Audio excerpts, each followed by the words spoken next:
चलिए अब हम पढ़ते हैं आगे। प्लीज कनिष्ठ प्रभु, आप प्रभुपाद यहाँ बता रहे हैं, हम लोग ने कल यहाँ पे बात समाप्त की थी कि अर्जुन कह रहे हैं कि करिष्य वचनम तव, शारीरिक चेतना को ने त्यागा, अपने क्या संबंधियों की आसक्ति को ध्यान नहीं दिए और समझे कि मेरा संबंध तो भगवान कृष्ण से है, मुझे उनको संतुष्ट करने के लिए कार्य करना चाहिए। और करिष्य वचनम तव पे हम रुके थे, मतलब मैं आपके अनुसार कार्य करूंगा, ये है भगवान की प्रीति का लक्षण। अब हमें क्या नहीं करना है वो प्रभुपाद समझा रहे, बहुत रोचक, तरह पढ़िए, बहुत सुंदर है, पहली लाइन पे खूब व्याख्या हो सकती है, पढ़िए। इस संसार में मनुष्य बिल्लियों तथा कुत्तों के समान लड़ने के लिए इस नहीं पे ही है। विचार किया जाए। आप कुछ कहना चाहते हैं इसके ऊपर? माइक आपके पास है ही तो मैं पहले बोल दूं। बोल्ड करने वाली बात क्या है यहाँ पे? मनुष्य। इसको एकदम अच्छे से हम लोग ये नहीं, इसको अच्छे से लाल पीला नीला जो भी हाईलाइट कर दीजिए कि मनुष्य जब इसको मिला है वह कुत्ते बिल्लियों के समान लड़ने के लिए नहीं है, बेसिकली लड़ने के लिए ही नहीं है। आत्म साक्षात्कार के लिए बना हुआ शरीर कुत्ते बिल्लियों की तरह लड़ने के लिए नहीं है। अब कुत्ते बिल्ली किस इश्यूज पे लड़ते हैं, एक एक लाइन पे विचार कीजिए आप,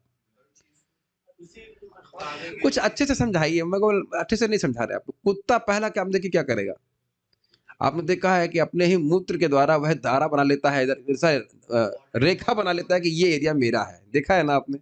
जहां दो चार जगह वो ड्रॉप करके आ गया कहा, और ये मानने लगता है कि सब मेरा है। और फिर कोई व्यक्ति आएगा तो भाव भाव करता है। अब मैं कुछ और बोलूंगा तो अभी रिकॉर्डिंग हो रही है इसलिए हम बड़ा कठिन है बोला, लेकिन आप इसको विस्तार कर दीजिए सामाजिक लेवल पर, पारिवारिक लेवल पे, नहीं थोड़ा थोड़ा आगे बढ़ते हैं, पारिवारिक लेवल, फिर उसके बाद गांव के लेवल पे, उसके बाद देश के लेवल पर, इत्यादि इत्यादि। और फिर और लेवल पे चले जाइए, देवताओं पे युद्ध करने चल रहे हैं असुर लोग, और देवता लोग सोच रहे हैं कि ये स्वर्ग हमारा है, और फिर देवता कहते, असुर कह रहे हैं नहीं ये हमारा है, झगड़ा हो रहा है इसके ऊपर। चलिए देवताओं पे तो हम कुछ नहीं कहेंगे विद ऑल ड्यू रिस्पेक्ट, लेकिन झगड़ा तो है ना वहां पे इंद्रिय तृप्ति के लिए।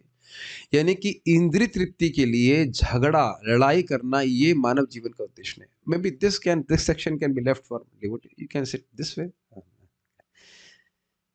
और देख रहे हैं कि किन किन बातों पे झगड़ा कर रहा है इंसान। केवल अगर उसको आप मतलब वो कुछ हिंदी ना बोल रहा हो तो उसके मुद्दे झगड़े करने के वही हैं जो कुत्ते बिल्लियों के, आहार, निद्रा, भय और मैथुन, उसके अलावा और कुछ नहीं है। और आप देख रहे हैं कि हमारे भी, अब हम बोलेंगे तो बहुत से लोग समझ ही नहीं पाएंगे कि जितने भी देशों के झगड़े हो रहे हैं वो केवल इंद्र तृप्ति के ऊपर हो रहा है। और कभी कभी तो इंद्र तृप्ति भी नहीं होती, केवल मूछ का ताव समझते हैं, मूछ के ताव के लिए झगड़ा होता है। प्रभुपाद जी इसको बोल रहे हैं, मैं रिपीट कर रहा हूं, भारत और चाइना का युद्ध किसके लिए हुआ था? उस जमीन पे क्या उगता है? कोई औषधि उगती है क्या? होता है आप कोई सोचिए। बल्कि वहां पे जो रहते हैं उसके लिए कितना दोनों पक्षों में कितना खर्चा हो रहा है। और अगर लोग कहते हैं ना भक्त बन जाएंगे तो क्या होगा, कम से कम पैसा तो बच जाएगा। अब आप ये सोचिए, एक सिंपल सी बात सोचिए, एक एक थॉट प्रोसेस है। मान लीजिए मेरे असली दुश्मन है रामकृष्ण प्रभु, और क्या नाम है आपको, प्रेम कृष्ण, साले शुभ कृष्ण के दुश्मन है रामकृष्ण, और प्रेम कृष्ण है माया देवी, और श्री कृष्ण कृष्ण प्रभु मेरे वास्तविक दुश्मन नहीं है। तो अब आप बताइए कि मैं आपको, प्रभु प्रेम कृष्ण प्रभु मुझे कन्विंस करने की श्री कृष्ण तुम्हारा बहुत बड़ा दुश्मन है। सारी गोन्स मैंने इन पे तान दी, और ये पूरा धाए धाए गोली मारते रहेंगे कि नहीं मुझे? है कि नहीं? कितना उल्लू बन रहे हैं हम लोग, कितना मूर्ख बन रहे हैं। समझ गया मैं क्या कह रहा हूं? तो रामकृष्ण प्रभु हो गए हमारे मन, श्री कृष्ण प्रभु बाहर की विषय वस्तु से, उनसे कोई कुछ बाहर के कोई भी व्यक्ति हो गए, और माया प्रेम कृष्ण प्रभु माया की तरह क्या क्या कर रही है, कार्य करा रही है। मन जो हमारा सबसे बड़ा शत्रु, उसको तो हम मित्र मान के बैठे हैं, भाई तुम जो कहोगे तो हम जरूर मानेंगे सारी बात। और जो करिष्य वचनम तव, लेकिन जो बाहर के लोग हैं उनको हम दुश्मन दोस्त मान के चल रहे हैं। महाराज तो इतना हंस के कहते हैं कि भाई देखो, इंसान भले दुख दे रहा हो लेकिन जानवर तो कभी आपको उतना दुख नहीं दे रहा है। कभी कभी तो हम लोग जानवरों को भी अपना दोस्त दुश्मन मानने लग जाते हैं। लेकिन मेन बात है कि इस जगत में हम दोस्त और दुश्मन, ध्यान से सुनिए, प्रहलाद महाराज के वचन है, जब तक हम इस जगत में दोस्त और दुश्मन बांटते रहेंगे तब तक हम माया से प्रभावित हैं, जगत से मुक्त नहीं हो सकेंगे। ये मेरे शब्द नहीं हैं। अगर आप श्रीमद् भगवद गीता के 11वें अध्याय के 55 श्लोक को देखेंगे, क्या शब्द है? निर्वैर सर्वभूतेषु। सभी, मैं ये बोल रहा हूं, प्रहलाद महाराज की उक्ति है। भगवान भी कह रहे हैं कि जब तक इस दुनिया में आप दो लोगों को दुश्मन और दोस्त के रूप में बांटते रहेंगे, ये मेरा दुश्मन है, ये मेरा दोस्त है, हम इस जगत से मुक्त नहीं हो सकते। ये मेरे शब्द नहीं है, भगवान स्पष्ट रूप से बोल रहे हैं। आप पढ़ा चुका हूं, 11वां अध्याय 55वां श्लोक, निर्वैरः सर्वभूतेषु। ये बहुत समझ रहे हैं, जब तक इसमें फंसा रहेगा व्यक्ति मुक्त नहीं हो सकता है। राग और देश का सिम्टम ही यही है। फिर से आ जाइए, जो मैंने शुरुआत में पढ़ाया था आपको, अविद्या का क्या कारण है? अविद्या क्या करती है? स्वरूप को भुला देती है। फिर अस्मिता, मोह, क्या होता है? शरीर है उसको मानने लगते हैं। और फिर क्या होता है? राग और द्वेष, वही महामोह तामिश्र। राग का अर्थ क्या हुआ? मित्र, और द्वेष का मतलब शत्रु। यही प्रपात कर रहे हैं कि भाई इसमें, ये तुम्हारे शरीर से उत्पन्न हुआ है।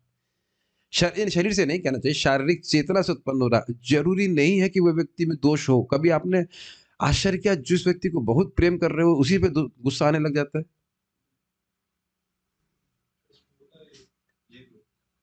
ये एकदम, जब थोड़ा सिद्धांत समझता है तो समझ जाएगा उस व्यक्ति की गलती नहीं होती है। ये गलती हो या नहीं हो से मतलब नहीं है, लेकिन आपका द्वेष उत्पन्न हो रहा है, ये हमारी गलती है, समझ रहा हूं। और कभी कभी तो हम ये भी भूल जाते हैं कि उस व्यक्ति ने कितना सेवा किया है, कितना उपकार हम पर किया है। हमारा मतभेद हो सकता है, वो अलग बात, लेकिन द्वेष करने का तो कोई हमको अधिकार नहीं दे रहा ना भगवान। Please be careful about it. जहां तक आप स्मरण करिए, ध्रुव महाराज, कितना उनको बुरा लगा था, कितना द्वेष था अपनी माँ, सौतेली माँ की प्रति, लेकिन जब भगवान के भक्त बन गए तो कोई द्वेष नहीं रहा। दिति का कितना द्वेष था, इंद्र को ही मारने के लिए बच्चा संतान उत्पन्न करना चाहती थी, और इंद्र भी द्वेष से युक्त थे, छल कर रहे थे, दिति की सेवा कर रहे थे। गलती होगी, इसको गर्भ में को मार खत्म कर दूंगा। और फिर जब भक्ति उनकी पूर्ण हुई तो उनका भी द्वेष समाप्त और इंद्र का भी द्वेष समाप्त। तो ये चेक करना चाहिए, क्या मैं जगत में लोगों से द्वेष कर रहा हूं? इसका मतलब है कि मुझे कमी है, मुझे भगवान के पास वापस जाना है, तो द्वेष से मुक्त होना पड़ेगा। We can not hate anyone. ये मेरे शब्द नहीं है, भगवान के शब्द हैं। याद आ रहा है? नहीं याद आ रहा है तो कृपया भगवत गीता 11वां अध्याय 55वां श्लोक देख लीजिए। हम लोग अच्छे से डिस्कशन इस पे किए थे। निर्वैरः सर्वभूतेषु। ठीक है, वास्तविकता यही है कि जो भी सुख दुख मुझे जगत में मिल रहा है वह मेरे कर्मानुसार मिल रहा है। Nobody is independent. वो जो कुछ भी हमारे संग कर रहे हैं वह हमारे किए गए कारणों के कर्मों के कारण भगवान प्रेरित कर रहे। तो इधर अपना समय व्यर्थ करने की बजाय सोचिए, मैं मान लीजिए आपसे झगड़ा करता हूं, तो वो समय हरे कृष्ण से कटा कि नहीं, भागवत अध्ययन से कटा कि नहीं? तो जहां तक संभव हो सके, महाराष्ट्र लैंग्वेज में कहते हैं मांडवली, मतलब क्या कहते हैं उसको, समझौता करके कर लेना चाहिए, लेकिन माया से नहीं। माया से नहीं। हाँ अच्छा, प्रभु जी, हाँ माया समझा, मांडवाली करना चाहिए, ठीक है, माया से समझौता कर, माया से कोई कॉम्प्रोमाइज नहीं, लेकिन मन से कोई कॉम्प्रोमाइज नहीं, लेकिन बाकी भगवान की भक्ति करके आगे बढ़ जाना चाहिए। Nothing is important. जिन चीजों पे आप झगड़ा कर रहे हैं, आगे के 10 साल बाद के लिए कोई महत्व नहीं रखेगा। 10 साल ज्यादा बोल दिया, 1 साल बाद भी कोई महत्व नहीं रखेगा, है ना? Please go head. ये क्या हो रहा है? ओके, इधर से तो आवाज आ रही है, लेकिन कुछ माइक कुछ कर रहा है। पढ़िए आगे। ये बहुत अच्छा बात है। ये एक लाइन हमारी जिंदगी को पूरा चेंज कर सकती है।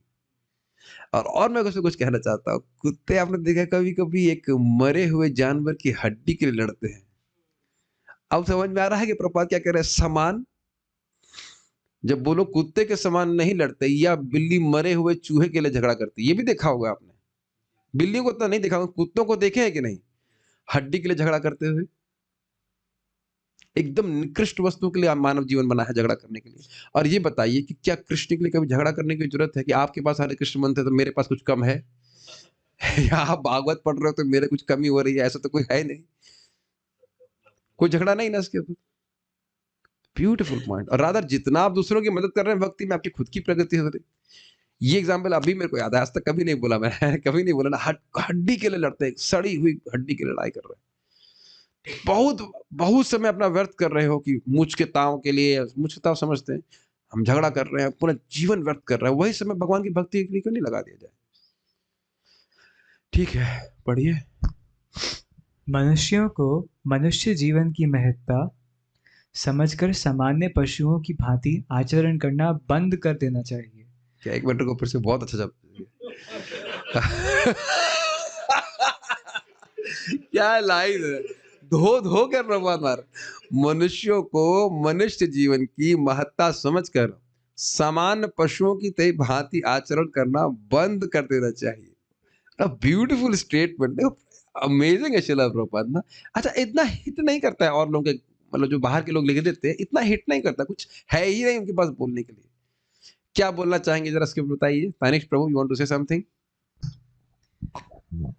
जब तक हम प्रभु अपनी सेंस ग्रेटिफिकेशन से बाहर नहीं आएंगे, हम ऐसे ही जानवरों की तरह लड़ते रहेंगे। वो तो है ही, लेकिन सामान्य पशुओं का आचरण क्या है ये बताइए। मेरा आहार निद्रा भय मैथुन बस इससे बाहर नहीं निकल सकते लोग, यही बात बोल रहे हैं। अच्छा, क्यों निकलेंगे? जब मनुष्यों को मनुष्य जीवन की महत्ता समझेगा। मनुष्य जीवन की महत्ता क्या है? भगवान की प्राप्ति। समझिए कि जब भगवान ने, ध्यान से सुनिए, जब भगवान ने सभी की सृष्टि करी, जब इंसान का देह सृष्टि किए, तो भगवान को भी प्रसन्नता हुई। भागवत में लिखा है, देवताओं के लिए भी नहीं, जब इंसान का मतलब शरीर सृष्टि किए हैं, तब भगवान बहुत प्रसन्न हुए। अब सोच लीजिए, यद्यपि हम देवताओं से कम जीते हैं, बहुत कम जीते हैं, श्रीमद् भागवत में वर्णन है, शिव जी का वर्णन है, शिव जी के वक्तव्य है। हाँ, जब वह प्रचेताओं को बोल रहे हैं कि अन्य देवता लोग इतने इतने से जन्म तक कोई व्यक्ति वो करता है तो ब्रह्मलोक की प्राप्ति होती है, और इतने तक करता है तो मेरे शिवलोक की प्राप्ति होती है। लेकिन इंसान, मनुष्य एक जन्म भी भगवान की भक्ति कर दे तो भगवान के धाम की प्राप्ति हो जाती है। इतना इतना महत्वपूर्ण है।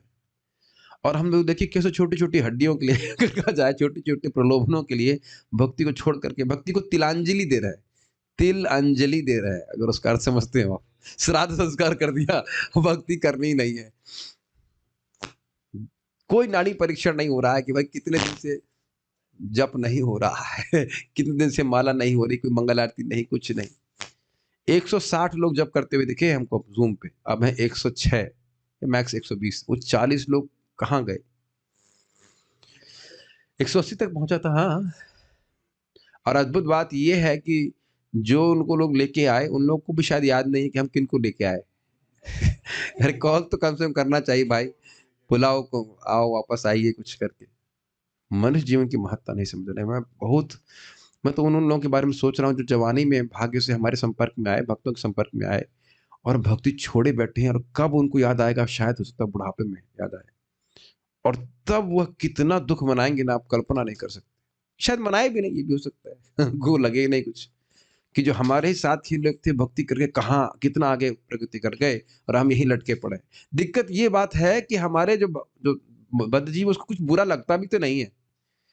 उसको कुछ बुरा लगता नहीं कि 14 साल हो गए, 20 साल हो गए, 25 साल हो गए भक्ति किए बिना, भक्ति का संपर्क प्राप्त हुआ लेकिन छोड़ के बनाता, कोई दिक्कत नहीं, सही तो चल रहा है, आई एम हैप्पी, 2 माला कर रहा हूँ, ठीक है। एनीवेज, बहुत अच्छी लाइन प्रभुपाद की, पढ़िए आगे। मनुष्य को अपने जीवन के उद्देश्य को समझना चाहिए और इस निर्देश एक और मिनट इसका रुकिए, एक बात और निर्देश कहना चाहूंगा। परम पूज्य राधा गोविंद महाराज बड़ा सुंदर विरोधपूर्ण बात कहे कि देखो भाई, वृंदावन का जो सबसे बुद्धिमान और अनुभवी बंदर है, जो सबसे वरिष्ठ बंदर है, उसको भी ले आओ, तू भी तो भागवत नहीं समझ पाएगा ना। काफी स्ट्राइकिंग बात है अगर आप विचार कीजिए तो, नहीं? एकदम, मतलब उसकी भवें सफेद हो गई हो एकदम, बहुत विवेक से युक्त हो गया हो, तब भी ना भागवत नहीं समझाएगा। और बच्चे को बिठा दीजिए आप, देखो सुभद्रा आती थी और उसके पिताजी पूछते थे कि तुमने क्या सीखा आज? अरे आपने सुना नहीं? और कुछ पॉइंट्स बताती थी भागवत के। एक छोटा बच्चा, 7-8 साल का बच्चा भी भागवत का पॉइंट पिकअप करेगा। अब हम लोग बैक ट्रैक तो नहीं जा सकते, लेकिन आप अगर 7 साल के होते और आप भागवत में नियमित बैठ रहे होते तो 2-4 पॉइंट आप जरूर समझ जाते।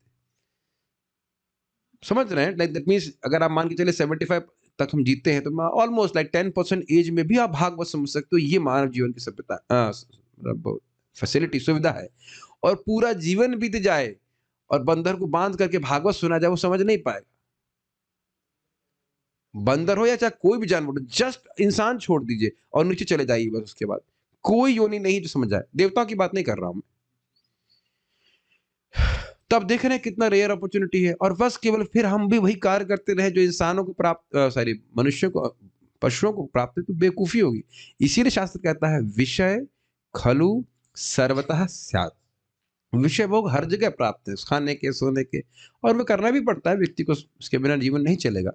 लेकिन जीवन का उपयोग भगवान की भक्ति के लिए करना चाहिए। हम लोग सुन तो बहुत बार चुके हैं, लेकिन कितनी प्राथमिकता दे रहे हैं ये अपने को क्वेश्चन मार्क हमें स्वयं करना है। एटलीस्ट जितना श्रील प्रभुपाद जी बता रहे हैं उतना तो करना चाहिए कि 16 माला का जप करे, सुबह उठे और अच्छे से माला जप करने का प्रयास करे, भगवान के बारे में श्रवण करे, कम से कम सुबह और शाम तो फ्रीज करे, जिसके लिए मानव जीवन दिया गया है। आगे पढ़िए। ये मैं बारंबार ही क्लासेस में क्यों आती हैं बातें, बताओ जरा। क्योंकि होता हुआ नहीं देख रहा है, होता हुआ नहीं देख रहा है। अब जो लोग आश्रम आश्रम में रह रहे थे तो ठीक है, कुछ कुछ हो रहा है, लेकिन अन्यथा बाहर के लोग नहीं कर रहे, तो करना चाहिए। इससे आप जो लोग कर रहे हैं तो देखिए उनके जीवन में विशिष्ट परिवर्तन महसूस होता है, शांति महसूस होती है। भक्ति अगर नहीं महसूस हो रही, कम से कम शांति तो महसूस हो रही है ना जी। पढ़िए। और इसका निर्देश सभी वैदिक ग्रंथों में दिया गया नहीं, है। फिर से लाइन को पढ़िएगा।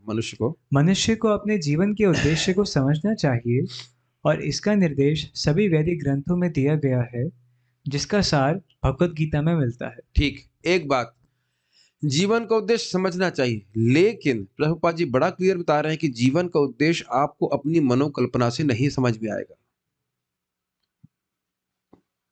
माया मुक्त जीव नहीं, स्वतः कृष्ण ज्ञान जीवे कृपा कैले कृष्ण वेद पुराण। अपने आप से नहीं समझ में आ जाएगा। महाराज बता रहे थे संबंध में कि एक व्यक्ति था, वो वृद्ध था, और इस्कॉन के एक नए डिवोटी से बहस कर रहा था।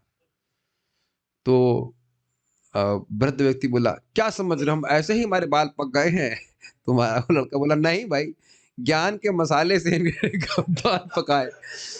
अब जो मान लीजिए गीता भागवत कभी नहीं पढ़ा है, तो अब कितना भी वृद्ध हो जाए, उसको गीता का ज्ञान तो हो नहीं जाएगा ना। समझ में आया? इसलिए वैदिक ग्रंथों से श्रवण करके, और उसमें भी कौन सा ग्रंथ पढ़े, तो प्रभुपाद समझा रहे हैं भगवत गीता। ये आगे भी क्लियर हो जाएगा, सारे उपनिषदों का सार है भगवत गीता। तो भगवत गीता को पढ़ेगा, उसको एकदम क्लियर समझ में आ जाएगा कि मनुष्य जीवन का उद्देश्य क्या है। इसको ऐसे थोड़ा समझ लीजिए कि भले ही आप मान लो आप समुद्र में है, और आपको दूर कहीं एक वो टावर दिखते, टावर नहीं, टापू नहीं, लाइट हाउस दिख जाए, तो यद्यपि आप दूर हैं, लेकिन वहां से रोशनी प्राप्त हो गए, आप स्टीयर तो कर सकते हो बोट उस तरफ, है ना। भले हम दूर हैं, बिल्कुल हल्का हल्का दिख रहा है, तो यद्यपि हम मान लीजिए मानव के जीवन के उद्देश्य से बहुत दूर है, लेकिन भगवत गीता के प्रकाश में व्यक्ति समझ जाएगा कि हाँ, ये जीवन का उद्देश्य है, उसके साथ चलेगा तो पहुंच जाएगा। और जब उस दिशा में चलेंगे ही नहीं, तो फिर कैसे कह सकते हैं कितना समय बीतने के बाद पहुंचेंगे? आगे पढ़िए। नहीं पहुंच पाएगा, नहीं पहुंच सकता है। यस, ये किसी के दिमाग में आइडिया नहीं आ सकता, माया इतनी प्रबल है कि मैं भगवान का अंश हूं, आ ही नहीं सकता। कितना हूं तपस्या कर ले, नहीं आ सकता। वह तो जब गीता भागवत श्रवण करेगा तभी उसको समझ में आएगा, और फिर उसके अनुरूप वो कार्य करेगा। माया बहुत प्रबल है। पढ़िए आगे। एक मैं एग्जाम्पल दे रहा हूं, मैं फिर आज सुबह की एग्जाम्पल दे रहा हूं। मुझे सुबह कस के भूख लगती थी, और हमारे आयुर्वेद के प्रभु जी ने बताया कि भाई यह भूख आपकी झूठी है। अब मैं इनसे नहीं मिलता तो जिंदगी भर रोटी भी खाता रहता ज्यादा ज्यादा, और सोच रहा था मैं तो स्वस्थ हूं, मेरे को तो भूख सही लग रही है। दिख रहा है इल्यूजन? उदाहरण समझ में आया? मेरे शरीर में मान लो वायु बढ़ी हुई बता रहे हैं, तो उसकी वजह से मुझे झूठी भूख लगती है, इसलिए मैं अधिक खा लेता था सुबह, और मैं सोच रहा हूँ कि मैं स्वस्थ हूँ। मतलब ऐसे तो स्वस्थ ही है, तो बीमार नहीं, लेकिन मतलब इनके स्टैंडर्ड के हिसाब से कुछ दिक्कत है। लेकिन कल इनके संग बैठ के नहीं खाऊंगा, बहुत 1/4 कर देने प्रसाद मेरा, इतना तपस्या नहीं कर सकते। बट बट पॉइंट ये यही तो, इसीलिए साधुओं से दूर रहते हैं ना लोग, परहेज करना पड़ता है। तो एनी हाउ, बट जिंदगी भर मैं ऐसी में काट देता कि नहीं, तो इसीलिए सब लोग सोच रहे हैं हम बड़े सुखी हैं। जो सुखी है उसको हरे कृष्ण करने की क्या जरूरत है? ऐसे लोग मुझे बोलते हैं, एज इफ उनके कोई तीनों ताप ने सितारे भगवान के लिए ऑफ करवा दिया है। समझ रहे ना? एक्सेप्शन दिए हुए उनको, जिनके पास धन है उनको कोई ताप नहीं सताएगा। तो यहाँ बोल रहे हैं कि वैदिक ग्रंथों के द्वारा ही व्यक्ति, मैं एग्जाम्पल क्यों दिया, वैदिक ग्रंथ ही बताएंगे तुम्हारी प्रॉब्लम क्या है। पहले तो ये बताएंगे तुम बीमार हो, नाड़ी परीक्षण करके भगवान बताएंगे हाँ, अविद्या अस्मिता राग द्वेष अभिनिवेश, हाँ ठीक है, इलाज क्या है? हरे कृष्णा कृष्णा कृष्णा हरे हरे, हरे राम राम राम हरे। इस दवा को कैसे लेना है? जितना चाहे वैसे लेना है, कोई नियम नहीं है। ठीक है, इसमें कोई दिक्कत नहीं। At least 16 rounds minimum. Go ahead. वैदिक ग्रंथ मनुष्यों के लिए है, पशुओं के लिए नहीं। एक पशु इसकी व्याख्या को कर दी मैंने। बंदर बैठा करके हम क्लास नहीं कर सकते भाई, क्लासरूम थोड़ा खाली लग रहा है तो जो है दो चार 10-20 बंदर वृंदावन के पकड़ के लाओ। वृंदावन जाने की जरूरत, गौशाला भी घूम रहे होंगे, उनको भी लको बिठा दो तो जो क्लास हो रही वो भी खत्म हो जाए। बढ़िए। एक पशु दूसरे पशु का वध करे तो कोई पाप नहीं लगता, लेकिन मनुष्य अपनी अनियंत्रित स्वादेंद्रिय की तुष्टि के लिए पशु वध करता है तो वह प्रकृति के नियम को तोड़ने के लिए उत्तरदायी है। ये बहुत ही कंट्रोवर्शियल बात है और इस पर हम जरूर चर्चा करेंगे। कोई व्यक्ति कह सकता है भाई ये तो गलत बात है। कई बार आप लोग किसी को मना करो कि मांस मत खाओ तो कहेगा शेर नहीं खाता है, बाघ नहीं खाता है, भेड़िया नहीं खाता, उनको पाप नहीं लगता है, हमें ही पाप लगता है। तो पहली बात तो ये देखिए कि पाप और पुण्य का निर्धारण करने वाले हम नहीं है, एक बात। दूसरा चीज देखिए, कोई भी जानवर स्वतः कभी पाप नहीं कर सकता। क्यों? क्योंकि वह प्रकृति के नियमों के द्वारा स्वाभाविक रूप से बंधा है। जैसे बाघ को अगर खाना नहीं मिले, या टाइगर को नहीं, शेर को खाना नहीं मिले, कहे चलो आज मैं सलाद खाऊंगा। आज मैं खेत में जाके खीरे खा लेता हूँ।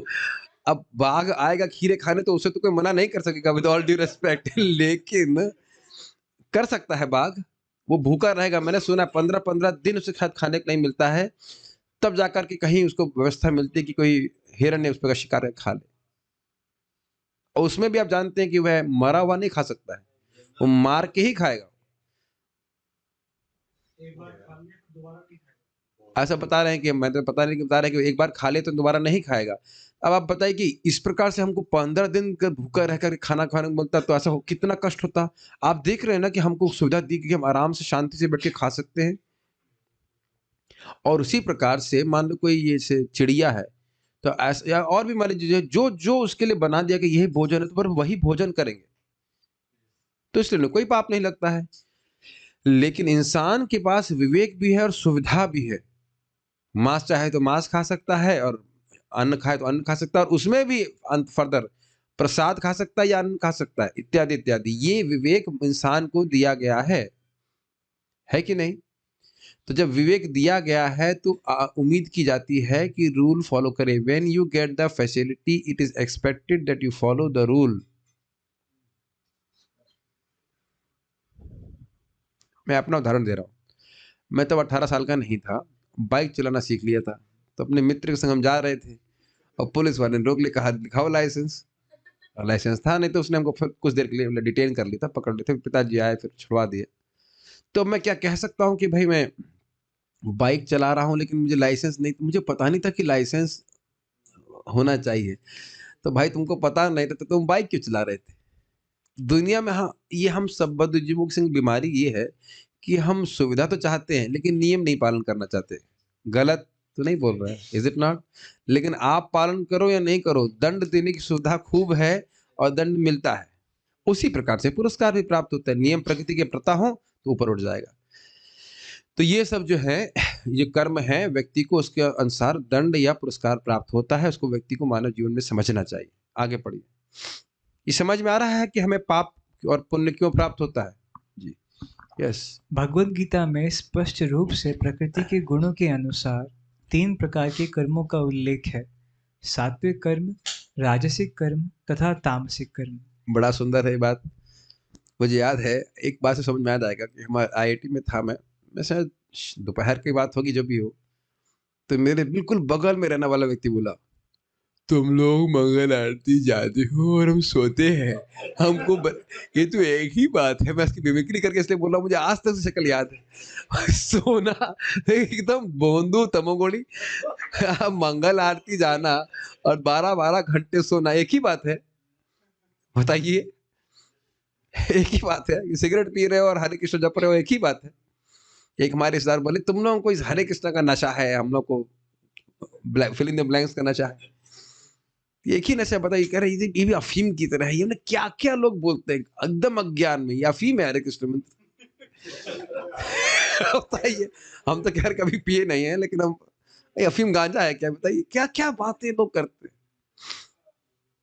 तो ये समझना चाहिए कि जो व्यक्ति सुबह उठ रहा है, भगवान की भक्ति कर रहा है, वैसे तो ये दिव्य कर्म है, लेकिन एक सात्विक बात बोला जाए, सात्विक ये ज्ञान की उत्पन्न करता है, ब्रह्मचर्य का पालन कर रहा है, भक्ति कर रहा है, ये सब बड़ा प्लीज, ये सात्विक कर्म नहीं है, दिव्य कर्म है, लेकिन एक अंदाजा देने के लिए आपको बोल रहा हूँ मैं। और कोई कहे कि मैं ये बनना चाहता हूं, मैं वो बनना चाहता हूं, मैं ये करना चाहता हूं, तो यह सब राजसिक में है।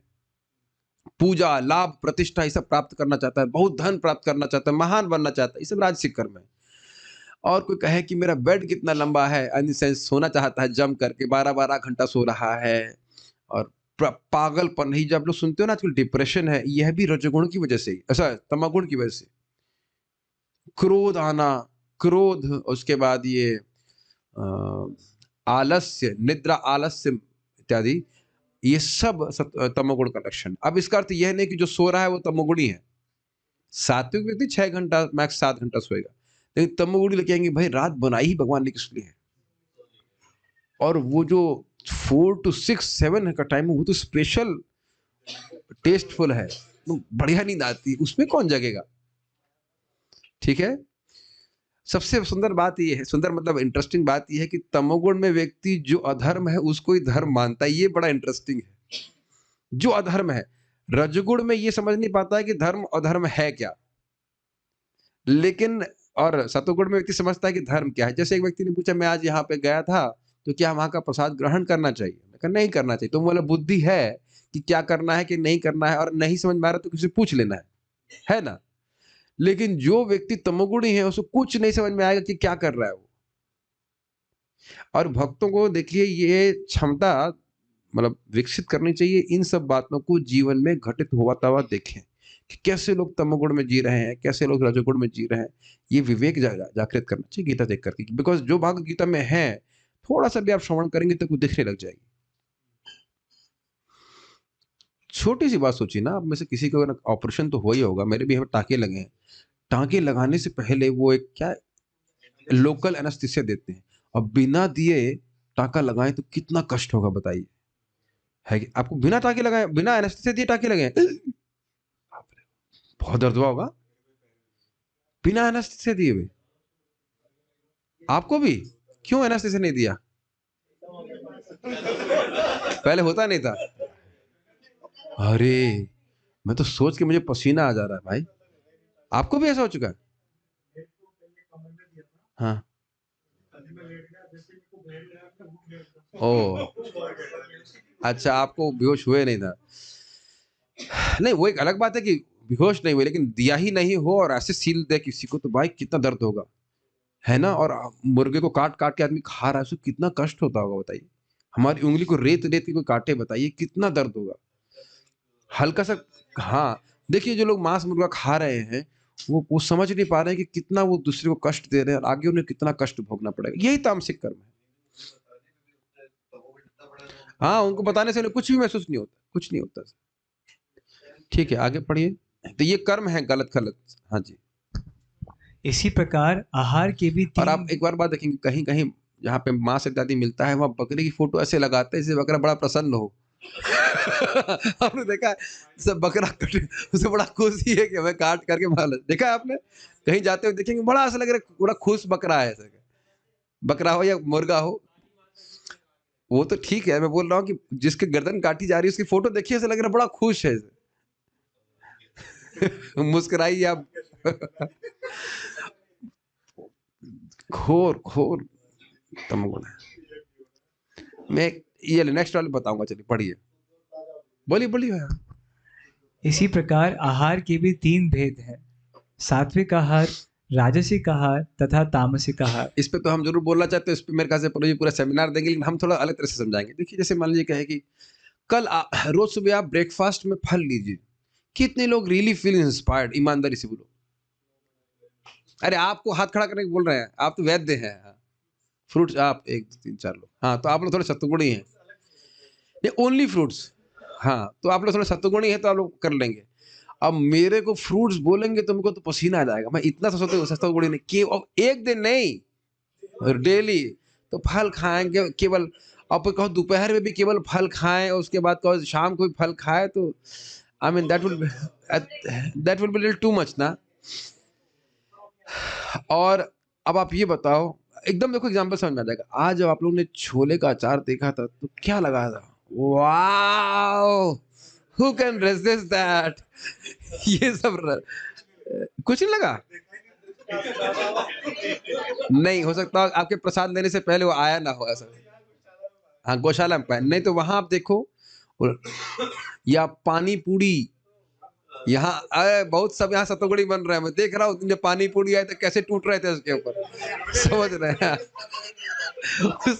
उसी में कूद जा।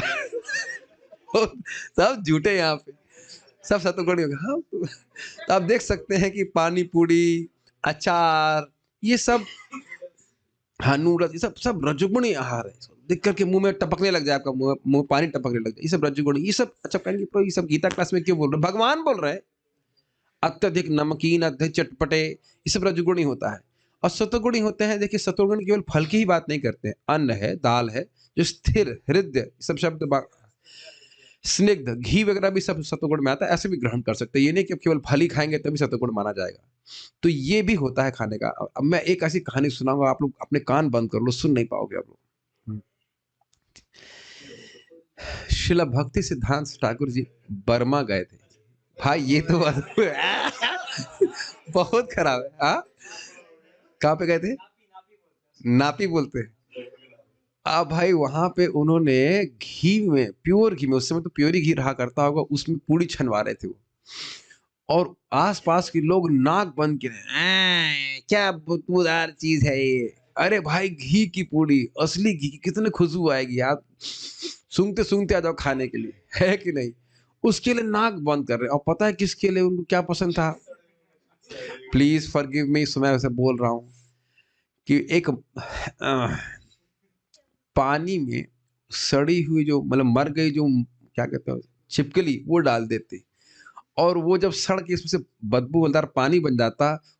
हो सकता है कुछ लोग डिनर कर रहा है उसके बाद उसको पानी को अब खाने पे छिड़क कर खाते, उल्टी आ रही इधर से सुनते हैं कि नहीं? तो आप समझ सकते हैं कि और उसको बड़ा अच्छा मान रहे हैं, भाई ये बहुत अच्छी वस्तु है। हमें बोलना भी नहीं चाहिए था, ये क्लास तो बैन हो जाएगी अगर तो बोलूंगा। लेकिन मैं ठीक है, वो लोगों को डिनर भी करना होगा ना। लेकिन ये दिखा रहा है कि इंसान इंसान में कितना अंतर आ रहा है गुणों के प्रभाव में, ये कहने का अर्थ है। ठीक है, ठीक है। तो ये सब एक ही लेवल पे नहीं है। सतुगुणी आहार ये सब कुछ प्रभावित करता है। और ऐसे लोगों की क्या गति होगी, क्या उनके नीचे किसी योनि को प्राप्त करेंगे इसमें, नहीं, इन सब का वर्णन पढ़िए। तो ये सब महत्वपूर्ण है मनुष्य जीवन में, को समझना चाहिए किन गुणों का हमें संग करना चाहिए। जी, इन सब का विशद वर्णन हुआ है।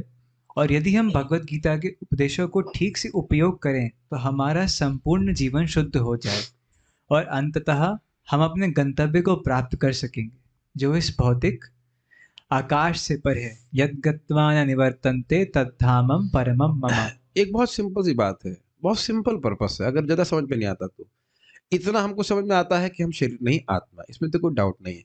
और इतना भी समझ में आ रहा है कि हम अपने स्वरूप को नहीं जान रहे हैं। तो और यह भी जान रहे हैं कि स्वरूप कैसे प्रकाशित होगा, हृदय के शुद्धिकरण द्वारा। बहुत बेसिक बेसिक बातें समझ में आनी चाहिए। तो इसलिए ऐसे कर्मों में प्रवृत्त होना ही चाहिए जिससे हम शुद्ध हों।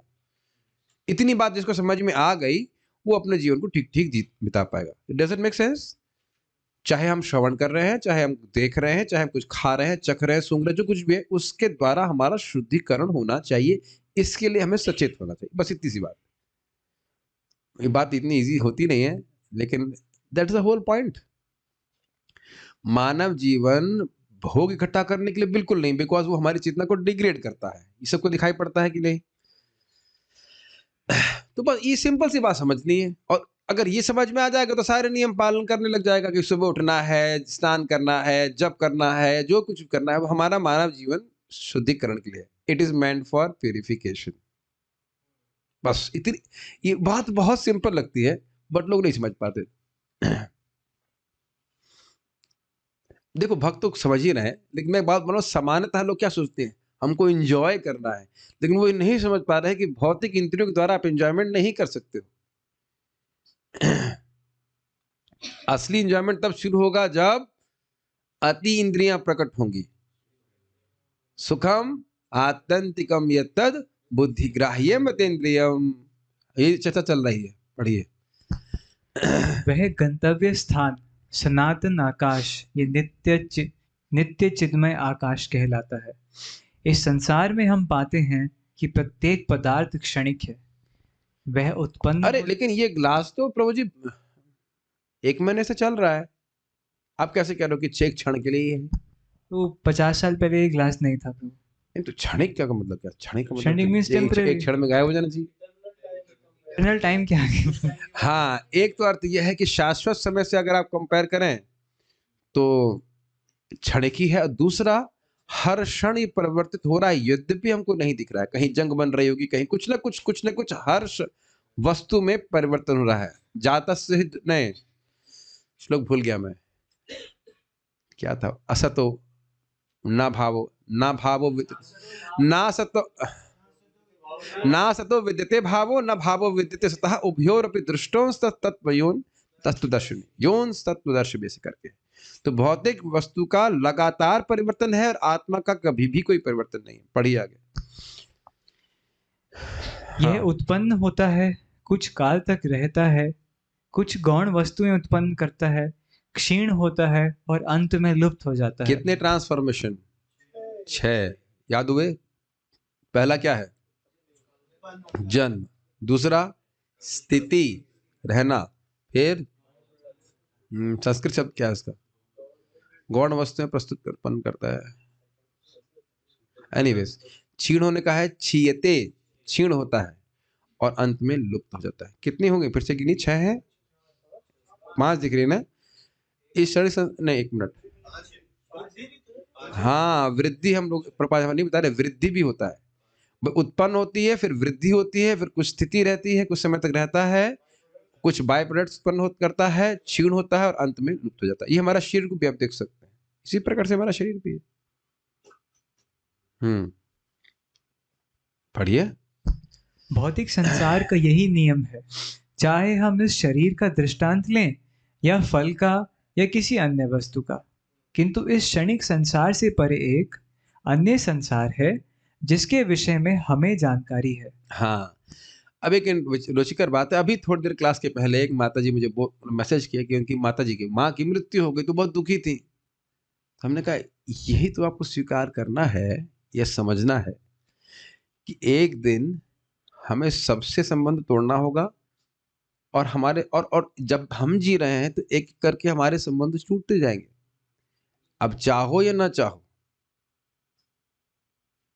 चाहो या नहीं चाहो, ये इस जगत की वास्तविकता है। आपके द्वेषी भी ना बने, मर ही चले जाएंगे।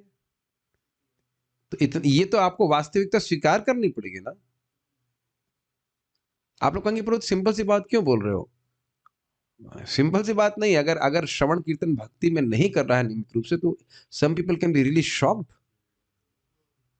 मुझे याद है, आपका कॉलेज का एक लड़का था, नाम अभी नहीं रख रहा हूँ, उसके पिताजी की मृत्यु हो गई, तो अब मुझे किसी से बात नहीं करनी है, मैं अकेले रहूंगा। ये अब जान रहना किसकी बात कर रहा हूँ, ये वो। अरे भाई, तो तुम नहीं मरोगे कि या मतलब क्या क्या रखे थे भगवान से कॉन्ट्रैक्ट था कि हम हरे कृष्ण करेंगे तो पिताजी की मृत्यु नहीं होगी? इस प्रकार के विवेक से कभी शून्य नहीं होना चाहिए। ओके, वो दवा भी लेके आए होंगे तो रख दीजिएगा, उससे दवा ले लीजिएगा, उस दवा लेके दवा भी रख के जाएंगे डिवोटीज।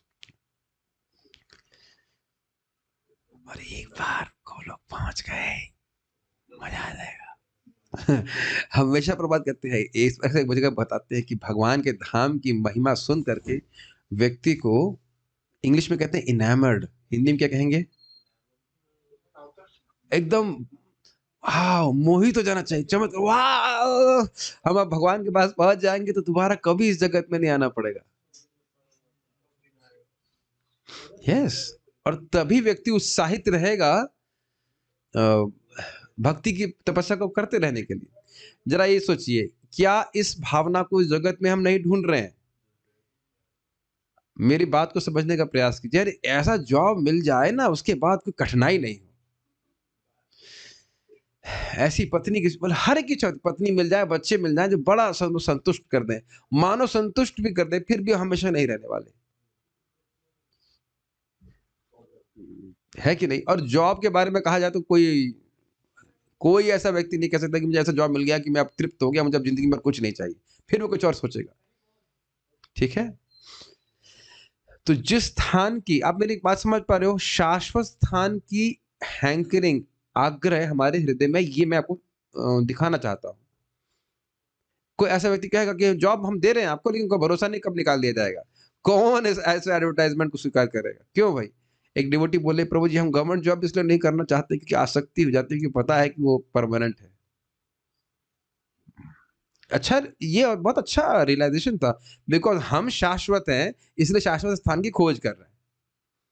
और कब से कर रहे हैं जरा बताइए? अनादिकाल से भटक रहे हैं। रियली हैवी पॉइंट, अनादिकाल से भटक रहे हैं। और आज हमको मालूम चल रहा है, इस जीवन में मालूम चला, जो प्रपात बता रहे हैं, जिसके विषय में हमको जानकारी, हम लोगों को, हम जैसे, आप जैसे, हम सब लोगों को पता है कि वैकुंठ, भगवान, गोलोक धाम वो स्थान है जहां से वापस नहीं आता कोई। यद गत्वा न निवर्तन्ते धाम परमम। और जानने का तरीका बड़ा सिंपल है, भगवान की दिव्य प्रकृति को जानना, भगवान के कर्म कैसे दिव्य है, जन्म कैसे दिव्य है, भगवान का नाम उच्चारण करके, प्रणाम करके आप भगवान के पास चले जाओगे। सोचो, प्रभु आप जब प्रणाम करते हो तो कृष्ण सोचते हैं, राम कृष्ण को मुझे अपने पास लाना है। Please try to understand this. Whenever you are paying obeisance is Krishna's thinking. प्रणतपाल भावाब्धिपोतम, जैसे कोई प्रणाम करता है, न तो परिचर्या आदि अपेक्षकम। ये श्रीधर स्वामी या कोई टीका करते हैं इसमें, वह तो परिचर्या की अपेक्षा भी नहीं करते कि सेवा करे, केवल प्रणाम कर देते हैं कि ये व्यक्ति मेरा है। नाम उच्चारण करने के बारे में व्यक्ति बोलता है कि मेरा है, बस वैष्णव का अपराध ना करे, भक्तों का अपराध ना करे, तो बड़ा बहुत भगवान का स्नेह उस व्यक्ति के ऊपर पड़ता है। कभी सोचिएगा, विचार कीजिएगा। मैं कल ही उसको पढ़ रहा था, फिर बोल रहा हूं, Krishna has a sincere desire to accept the offering from his devotees. जब मैंने ये बोला तो भक्त ने, बाद में एक भक्त ने मुझे बोला, Krishna has a desire to see a sincere efforts. नहीं, मैंने ये नहीं बोला। Krishna has a sincere desire, sincere, बिना कोई छल किए, वाकई उनकी इच्छा है कि भक्त उन्हें कुछ पत्र, पुष्प, फल दे। कुछ समझ रहे हैं इस बात को? What is the meaning of sincere desire? केवल कृष्ण छल नहीं कर रहे हैं कि अब तुम मुझे पत्र पुष्प दोगे तो हाँ मैं स्वीकार करूंगा, कोई छल कर रहे हो नहीं, वो वाकई वाकई वाकई खाते हैं, वाकई उनको अच्छा लगता है, वाकई उनका आग्रह है कि भक्त दे कुछ। आप दीपदान करते हो, तुमको बड़ा अच्छा लगता है, हाँ कृष्ण हमारे बेटा को, हमारा बच्चा कुछ दे रहा है। Can you feel that? Please try to feel that we have a connection with Krishna. ऐसे नहीं कि हम यहाँ कोई जेल कैदी हैं और बस वहां प्राइम मिनिस्टर है और वो मतलब रखते हैं। We have a very intimate relationship with Krishna. हम सबका बड़ा आत्मीय संबंध, बड़ा प्रेम से भगवान देखते हैं सबको। भले ही आपको लग रहा है मैं बदजीव, मैं इनसिग्निफिकेंट जी, भगवान क्या देखने वाले हैं, लेकिन नहीं, उनका आग्रह है कि आप 4:25 पे आकर मृदंग बजाएं। ये आते हैं 4:45 पे, नाम नहीं बता रहा हूँ, वैसे समझ रहे हैं कि नाम किया जा रहा है उन लोगों को, मतलब जो बेसिक लेवल का मृदंग प्लेयर हो बजा ले, उसके बाद थोड़ा सा कोई उठा लेता, कोई तो मैं ही हूं ना, बदतमीज कहेगा आते नहीं टाइम से। कृष्ण बहुत खुश होते हैं, आपको लगेगा भाई इतने मृदंग बजाने वाले हैं, मेरा कृष्ण कहाँ सुनेंगे, लेकिन नहीं। ये केवल मृदंग की बात नहीं कर रहा हूँ, जो कोई भी आप सेवा कर रहे हो, प्रचार कर रहे हो, भगवान का भोग लगा रहे हो, कृष्ण, बहुत सुंदर शब्द है, Krishna has a sincere desire to accept offering from his devotee. Sudama को देख लीजिए, सिंपल सूखे चावल, ये कभी हमको ब्रेकफास्ट में करना में तो बनाएंगे ना, क्या हो गया भाई, क्या उसका पद चला जाएगा, क्या क्या बात है, आज केवल सूखा चावल दे रहा है। और कृष्ण कितने आग्रह से ग्रहण कर रहा है, कह रहे हैं कि रुक्मिणी ने भी ऐसा खाना कभी नहीं बनाया। सुना ये सब बात? कहाँ बात चलेगी, हम खाली बात बोल रहे हैं कि भगवान के बारे के, भगवान के राज्य के बारे में, भगवान के प्रेम के बारे में श्रवण करके वहां पर जाने का उत्साह भक्तों को होना चाहिए। बस मैं ये कहना चाहता हूँ। इस जगत के बारे में कहाँ तक आशा, इसी के बारे में सुनते रहते तो इसी की उपासना में लगे रहते, तो सुनना चाहिए, उसके बारे में जानने के लिए तैयारी करना चाहिए। पढ़िए आगे। उस संसार में अन्य प्रकृति है जो सनातन है। जीव को भी सनातन बताया गया है और 11वें अध्याय में भगवान को भी सनातन बताया गया है।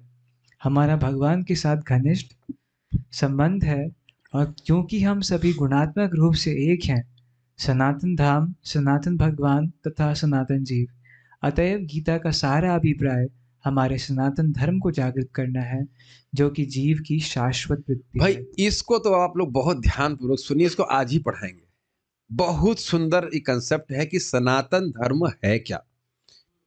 ये बहुत सुंदर कंसेप्ट है। नहीं तो हम प्राय सोचते हैं कि सनातन धर्म मतलब हिंदू धर्म, लेकिन ऐसा है नहीं। और प्रभुपाद का ये जो पूरी भूमिका है, इसका मुझे ये सेक्शन विशेष रूप से बहुत प्रिय लगता है। सनातन धर्म क्या है, पढ़िए इसको।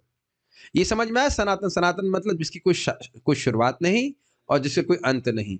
तो तीन चीजें समझ में आ रही हैं यहाँ पे। सनातन धाम भगवान का, गोलोक धाम, वैकुंठ धाम, सनातन भगवान, भगवान श्री कृष्ण विष्णु, और सनातन जीव जो हम सब जीवात्मा, ये सब सनातन है। ना हमारी कोई शुरुआत है, ना हमारा कोई अंत है, ना भगवान का। इस प्रकार से पढ़िए।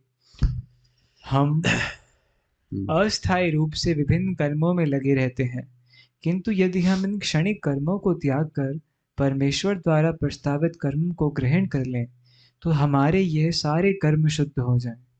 यही हमारा शुद्ध जीवन कहलाता है। समझने का प्रयास कीजिए। अस्थाई क्यों कह रहे हैं? देखिए, जो इस जीवन में स्त्री हैं, क्या पिछले जन्म में भी स्त्री थे? गारंटी कुछ कह सकते हैं? हो सकता है पिछले जन्म में आप बहुत बड़े पहलवान हो, हू नोस, व्हाटएवर, कुछ भी हो सकते हैं, नेता रहे हो।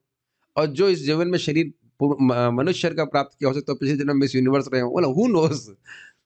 मिस यूनिवर्स से मेरे कहने का मतलब बहुत सुंदर स्त्री भी रह सकते हैं, जो अपने पति में आ सकते हैं, या बेटे में आ सकते हैं, या किसी भी पुरुष में आ सकते हैं, जिस कारण से पुरुष के शरीर प्राप्त हो। और ये भी हो सकता है कि पिछले जन्म में कुत्ता बिल्ली थे, या गिरगिटान रहे हो, जो भगवान का प्रसाद पाया हो। हु नोज, क्या कहा जा सकता है। लेकिन हम क्या ऐसा बात क्यों बोले? उस शरीर में वो कर्म कर रहे थे, वो चेंज हो गया। अब इस शरीर में वो कर्म कर रहे हैं जो इस शरीर के अनुसार है। अस्थाई हुआ कि नहीं? एडहॉक समझते हैं? Ad hoc, ad hoc posting, temporary posting. मान लो कोई स्वीपर का काम ले रहा है, जो भी काम कर रहा है, एडहॉक काम करने का मतलब हुआ कि आज 6 महीने के लिए काम कर रहा है, फिर चेंज कर दिया जाएगा। ये नहीं समझते हैं? अब शब्द बहुत प्रचलित शब्द है, कॉन्ट्रैक्ट। हाँ, कॉन्ट्रैक्ट भी नहीं, एडहॉक, हाँ ऐसे कुछ कह लीजिए, थोड़े समय के लिए। तो उसी प्रकार से हम लोग हर जीवन में थोड़े थोड़े समय के लिए कुछ कुछ काम कर रहे हैं। 5 मिनट के लिए स्त्री बन जाते हैं, 5 मिनट के लिए पुरुष, फिर 5 मिनट के लिए कभी कुत्ता, कभी 5 मिनट के लिए गाय, ऐसे करके 5 मिनट समझ ही रहे। 5 मिनट ज्यादा बोल रहा हूं, लेकिन कुछ क्षण कह लीजिए। और वही क्षण, वही जीवन अगर एक जीवन में भगवान की भक्ति में तबीयत से लगा दे और भगवान के पास पहुंच गए, तो अब एक ही काम करना होगा, भगवान की सेवा। क्या बोरिंग नहीं लगेगा? भुंजे सेवा सुख, असीमित सुख मिलता जाएगा। कैसे बोर हो सकते हो बताओ आप? ये हम मतलब सुना, कई बार श्रवण करता है व्यक्ति, लेकिन उसको उतरता नहीं है धीरे धीरे, और जल्दी से उतरता नहीं है कि भाई भक्ति ही करनी है, भक्ति करने के लिए अन्य कर्म करना है। आप कहो कि मैं एक ही बात क्यों बार बार बोलता हूँ, कि एक ही बात बार बार भूल जाते हैं। ठंड में भी तो लोग नौकरी कर रहे हैं कि नहीं? आज हमने सोचा भाई क्या बात है, मंदिर मंदिर में इतने कम लोग क्यों आए? मंदिर के दरवाजे बंद हो गए। कि फिर मैं देखा, अंदर से देखा, नहीं दरवाजा तो पूरा खुला हुआ है। दरवाजा तो बंद नहीं, ना बाहर का ना अंदर का, तो चक्कर क्या है? तो वे भक्त बोले, फिर गलन हो रही है। फिर हमने हाथ चेक कराई, मैं कहा हाथ तो गला नहीं है आपका, गलन पड़ रही है तो हाथ तो गला नहीं। और आप लोग कुछ लगा? सेम ठंड है। हाँ, मुझे तो कम ज्यादा कुछ लगा नहीं। पहले मुझे लगा क्या चक्कर है, क्या बात है। तो अब अगर अगर वाकई सभी की ये प्रायोरिटी होती कि भाई हमको भक्ति करनी है, तो गलन और गर्मी का कोई अंतर नहीं दिख रहा होता। Does it make sense? भौतिकतावादी हमसे अधिक ज्यादा गलन गर्मी को नहीं देखते हैं। आप सोच लीजिएगा, हिमालय में अभी भी तो कुछ कोई सैनिक खड़ा होगा कि नहीं खड़ा होगा, बताइए? कि छोड़ दिए होंगे? मैं तो कई बार भक्तों को डांटता हूं, मान लो कोई उठता नहीं, क्यों भाई? -30 में खड़ा होना को पड़ेगा। तो मंगल आरती में, -30 टेम्परेचर होता है, तो वहां पे भी तो लोग खड़े हैं ना। अब ये तो नहीं कह सकते वहां खड़े होने से व्यक्ति को मुक्ति प्राप्त हो जाएगी, भगवान के धाम प्राप्त हो जाएगा। वो अपना कर्तव्य जरूर करें, कोई आपत्ति नहीं है, लेकिन सोचिए भगवान के सामने खड़े होकर भगवान का धाम प्राप्त हो जाएगा। श्रीमद भागवतम 10वें स्कंद 12वां अध्याय 13वां अध्याय 39वां श्लोक देख लीजिएगा। जो भगवान के रूप को जबरदस्ती भी अपने मन में ले आता है, तो भगवान भागवती गति दे देते हैं। तो जबरदस्ती भी उठा करके भगवान के सामने खड़े हो गए, या जूम पे भगवान को देख रहे हो, उठना तो पड़ेगा ऑब्वियसली। कितना बड़ा लाभ है। तो मैं खाली ये बोल रहा हूं कि इन अस्थायी कर्मों को त्याग करके, प्रभुपाद क्या कह रहे हैं? परमेश्वर द्वारा प्रस्तावित कर्मों को ग्रहण कर लें। What a beautiful statement. परमेश्वर मतलब कृष्ण, कृष्ण जो आपको ऑफर कर रहे हैं ये करो, तो हमारे सारे कर्म शुद्ध हो जाए, खाना पीना सोना सब शुद्ध हो जाए। Does that make sense? सोना कैसे शुद्ध हो जाएगा भाई? अरे सोओगे नहीं तो मंगल आरती के लिए कैसे उठोगे?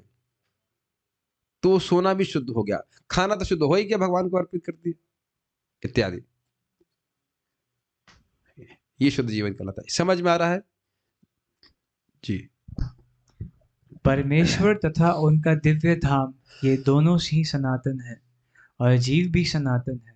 सनातन धाम में परमेश्वर तथा जीव की संयुक्त संगति ही मानव जीवन की सार्थकता क्या है। अर्थ है? सब लोग पढ़ ही रहे हैं, कुछ सोच भी रहा है कि क्या अर्थ है इसका? मानव जीवन की सार्थकता, पर्पसफुल एग्जिस्टेंस। उसका पर्पस ये है कि व्यक्ति शरीर छोड़ने के बाद भगवान के पास पहुंच जाए, बस, और कुछ नहीं है। आप कुछ कर नहीं रहे हो, कोई पूछे तो कहो नहीं भाई हम बहुत कुछ कर रहे हैं और हमें बहुत कुछ करना बाकी है, डिस्टर्ब नहीं करो। कोई ज्यादा बोले ना कि भाई तुम भक्ति कर रहे हो, ये कर रहे हो, अरे कुछ नहीं कर रहे हैं, बहुत कुछ करना है और बहुत आगे बढ़ना है, आप डिस्टर्ब मत कीजिए, आप माया में पड़े रहिए, कोई दिक्कत नहीं। सिंपल बोलते, बहुत डिस्टर्ब नहीं मत कीजिए आप। देख तो रहे ना कि भक्ति में बहुत प्रगति करनी है अभी, को डिस्टर्ब नहीं कीजिए, मुझे करने दीजिए। एक मुझे हंसी आती है, एक बार सनक सनातन प्रभु बता रहे थे, उनका लड़का तब छोटा था और खूब भक्ति करता था, 16 माला तब करता था। तो एक माता जी ने पूछा उनसे, चौपाटी में हम थे वो लोग, और कितने प्यारा बच्चा है बेटा, कितने माला करते हो? कहता 16 करता हूँ और अगर मुझे डिस्टर्ब नहीं किया जाए तो मैं 32 भी कर सकता हूँ। छोटा बच्चा था, अभी तो बात जरा बड़ा हो गया, तो नालायक हो गया। तो प्रभु जी बता रहे थे तो माता जी कहते ओ ठीक हो, तो चली गई। प्यारा बच्चा है ना, छोटा बच्चा से बोले 16 कर रहा हूँ, आप डिस्टर्ब नहीं करोगे तो 32 भी कर लो। तो ऐसे ही हमारे कमल लोचन प्रभु कहते हैं कि भाई जो लाल कपड़ा लिया है इसका मतलब ये नहीं माया से मुक्त है। उनको बड़ा अच्छा लगता है, कहते लाल कपड़े का मतलब ये हम माया से संघर्ष कर रहे हैं, हमको डिस्टर्ब मत कीजिए। काफी अच्छा स्टेटमेंट, डोंट डिस्टर्ब बस, हमें भक्ति करने दीजिए। समझ लो?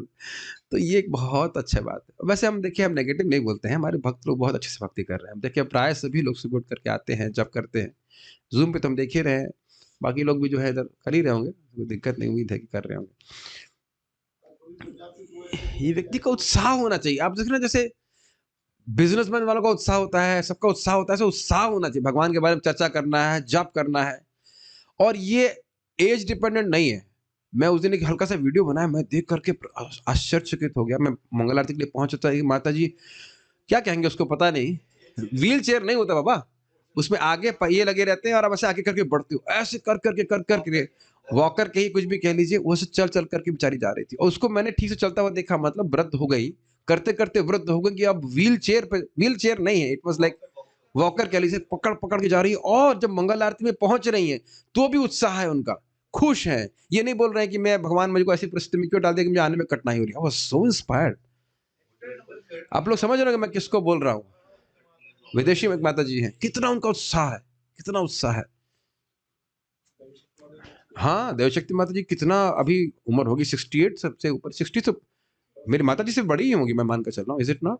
हाँ, तब भी देखो रोज मंगल आरती आना, जप करना, कितना पुस्तकें वितरण करना, कितना उनका उत्साह है। अमेजिंग। ऐसा लोगों को उत्साह रहना चाहिए। यस, पढ़िए। भगवान जीवों पर अत्यंत दयालु रहते हैं क्योंकि वे उनके आत्मज हैं। अपने बेटे से कौन प्यार नहीं करेगा बताइए?